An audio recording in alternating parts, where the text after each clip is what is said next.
Okay.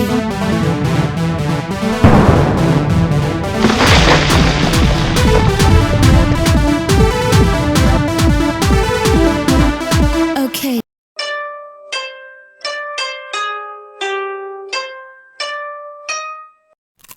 Il n'y a pas que les Chinois qui mangent des choses un peu bizarres. Vous allez voir que d'autres ont une alimentation tout aussi exotique. Attention, les images peuvent être très choquantes. 你吃狗跟吃鸡跟吃牛吃羊，一个道理。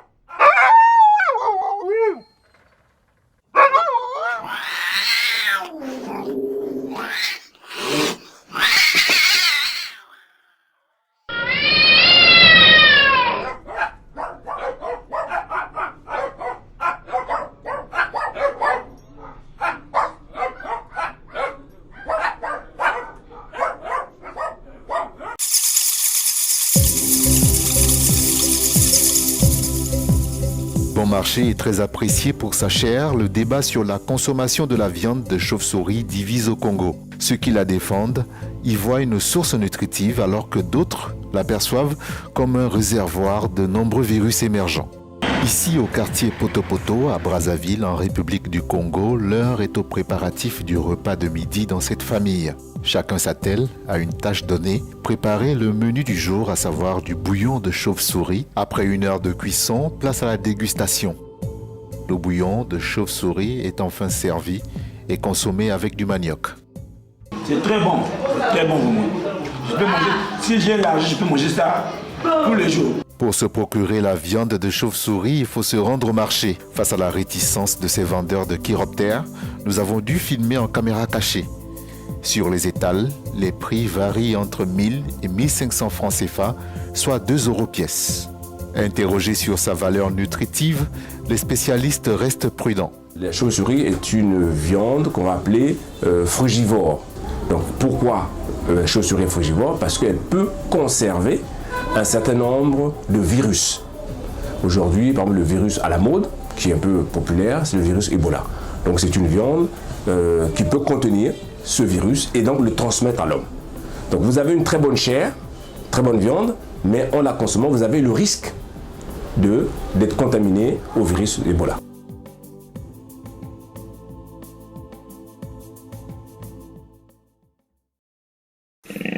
Sur la liste des principaux suspects, ce petit mammifère recouvert d'écailles. Selon des scientifiques chinois, le pangolin pourrait avoir joué un rôle dans la transmission du coronavirus à l'homme. Alors que la chauve-souris est soupçonnée d'être la source du virus, cet animal dit réservoir ou hôte hébergeur ne serait pas équipé pour se fixer sur les récepteurs humains.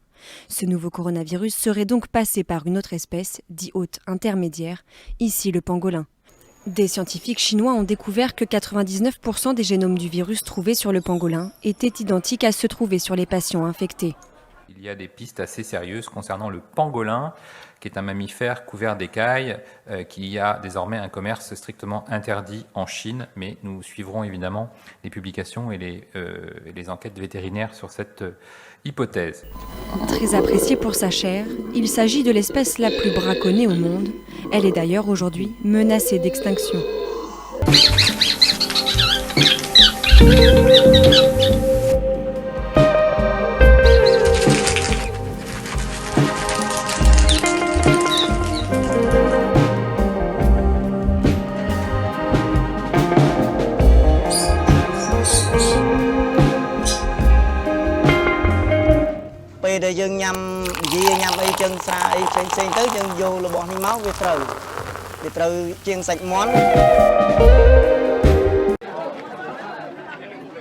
Oubliez tout ce que vous pensiez savoir sur le rat, ce nuisible que l'on chasse de nos villes et que l'on dit porteur de maladies. Au nord-est de l'Inde, le rat est un mets de choix pour les fêtes de fin d'année. Plus prisé que le poulet et le porc, il est vendu au même prix sur ce marché, environ 200 roupies le kilo, soit 2,50 €. Bouilli, cuisiné avec une sauce épicée, il aura une place de choix sur la table de fête.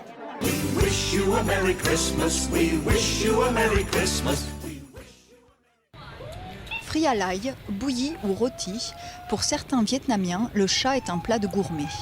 Tués par noyade avant d'être écorchés, ils sont ensuite débités en morceaux et cuisinés. Ce restaurant propose plusieurs recettes à base de chat, dont la viande est particulièrement appréciée pour accompagner les apéritifs avec une bière de fabrication locale. Certains pensent que manger du chat au début du mois lunaire porte chance. C'est différent de la viande de chien. Nous mangeons de la viande de chien à la fin du mois lunaire. Le chat, c'est pour le début du mois.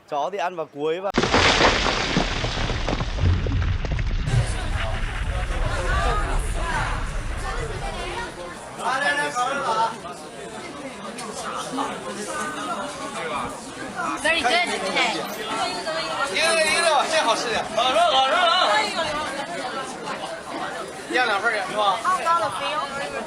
How does it feel?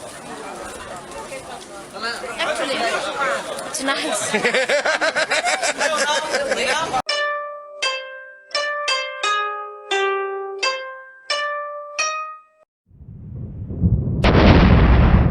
Okay.